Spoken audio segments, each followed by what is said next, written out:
right. Understand, if you look, I mean, I have a mask right here. I put Okay, the mask part on, three, when I guys. think I need it.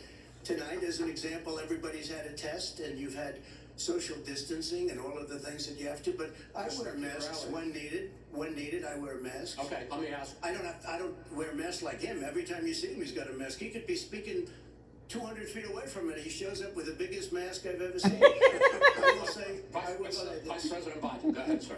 Look, the way to open businesses is give them the wherewithal to be able to open. We provided money. And I was asking you, sir, about masks. Well, masks make a big difference. His own head of CDC said if we just wore masks between now, if everybody wore masks in social distance between now and January, we'd probably save up to 100,000 lives. It matters. And they've also It said the matters. opposite. They've also said, no serious person said the opposite. no serious Fauci. Dr. Fauci said the He opposite. did I not want say to ask the you, we got Said very strongly. a minute left in this Masks segment. are not good. Then he changed his mind. He said masks are good. I I'm wanna okay ask- with masks. I I'm want to not ask you fighting both about masks. one last subject because your different approaches has even affected the way that you have campaigned. President Trump, you're holding large rallies with crowds packed together, thousands of people. Outside. Outside, yes, sir, agreed.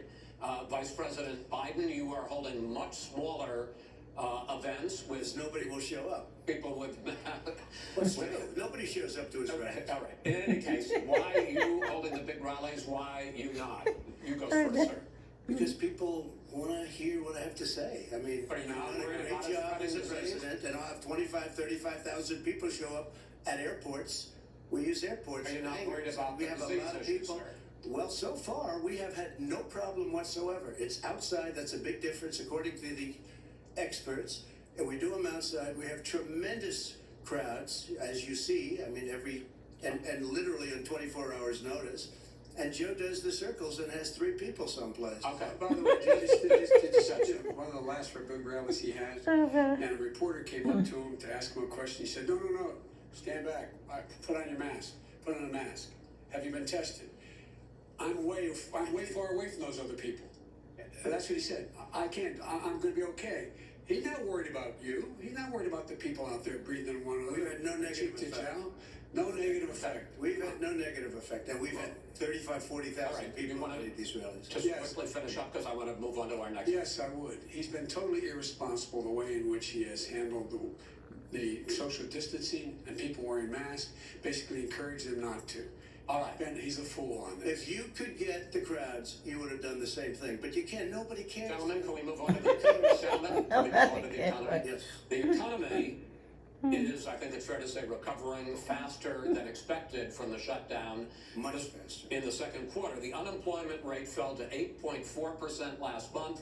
The Federal Reserve says the hit to growth, which is going to be there, is not going to be nearly as big as they had expected.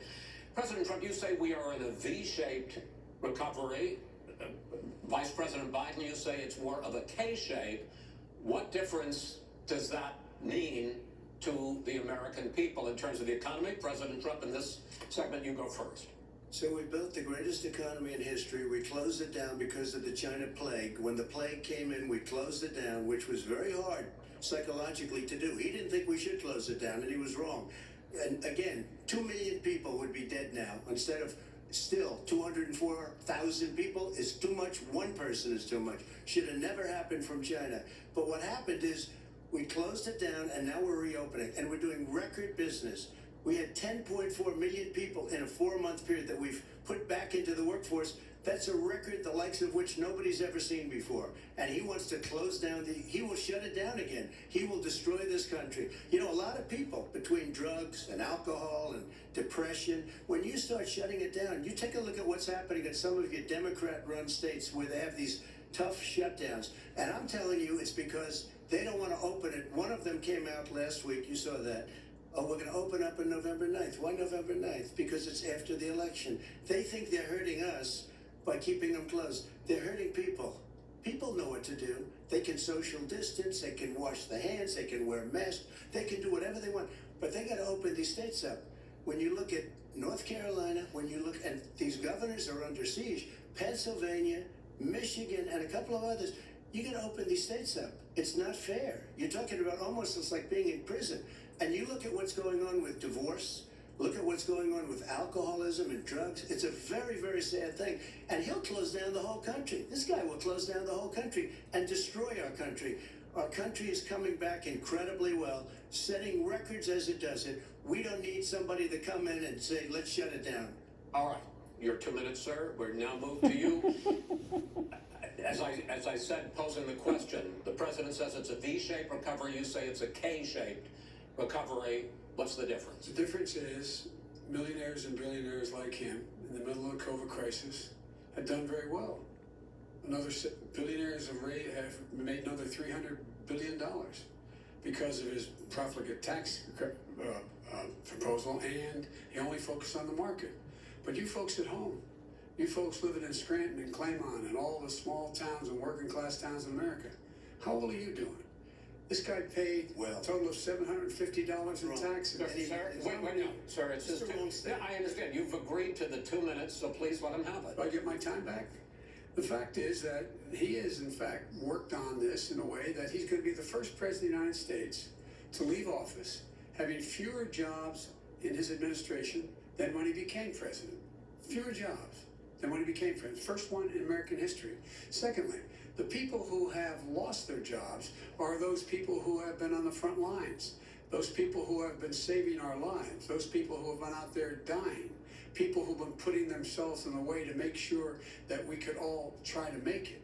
And the idea that he is insisting that we go forward and open when you have almost half the states in America with a significant increase in COVID deaths and COVID cases in the United States of America. And he wants to open it up more. Why does he want to open it up? Why doesn't he take care of the American? You can't fix the economy until you fix the COVID crisis. And he has no intention of doing anything about making it better for you all at home in terms of your health and your safety. Schools. Why aren't schools open? Because it costs a lot of money to open them safely. You know, they were going to give, his administration was going to give the teachers and school students masks. And then they decided, no, couldn't do that because it's not a national emergency. Not a national emergency. They've done nothing to help small businesses. Nothing. They're closing. 1 in 6 is now gone. He ought to get on the job and take care of the needs of the American people so we can open safely. All right, your time is up, sir. Well, you're going to get to... I have to respond to that. Well, you both have 2 minutes, sir. Excuse me, he made a statement. So did you. People want their schools open. They don't want to be shut down. They don't want their state shut down. They want their restaurants. I look at New York. It's so sad what's happening in New York. It's almost like a ghost town. And I'm not sure it can ever recover what they've done in New York. People want their places open. They want to get back to their lives. They'll be careful, but they want their schools open. I'm the one that brought back football. By the way, I brought back Big Ten football. It was me, and I'm very happy to do it.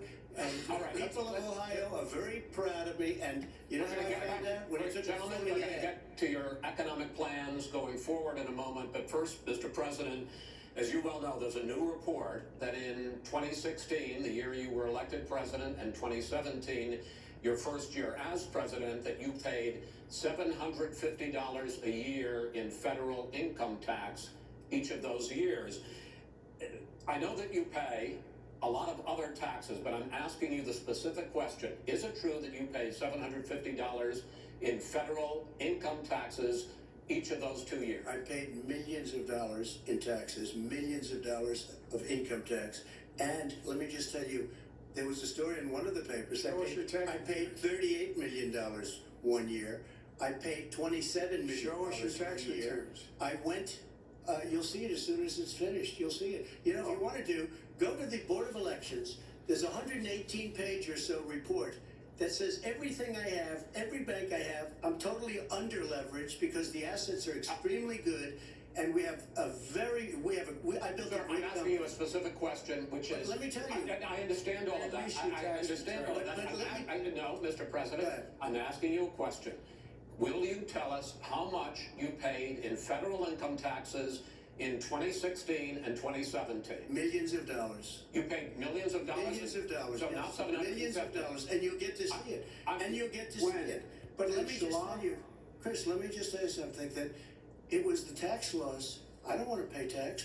Before I came here, I was a private developer. I was a private business people. Like every other private person, unless they're stupid, they go through the laws, and that's what it is. He passed a tax bill that gave us all these privileges for depreciation and for tax credits. We built a building that we get tax credits, like the hotel on Pennsylvania Avenue. You get a massive, which, by the way, was given to me by the Obama administration, if you can believe that. Now, the man got fired right after that happened. But Vice President Biden, you want to respond? Yeah, I do want to respond. Look, the tax code that made him, put him in a position that he pays less tax than a school teacher makes, on the money a school teacher makes, is because of him he says he's smart because he can take advantage of the tax code. And he does take advantage of the tax code. That's why I'm going to eliminate the Trump tax cuts. And I'm going to eliminate those tax cuts and make sure that we invest in the people who, in fact, need the help.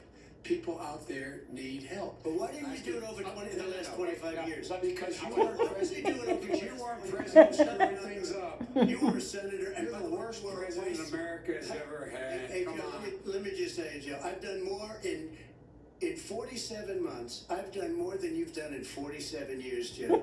We've done things that you never even thought of doing, including fixing the broken military that you gave me, taking care of your vets. Mr. President, we're talking about the economy. I'd like to ask you about your plans going forward, because, Mr. Vice President, your economic plan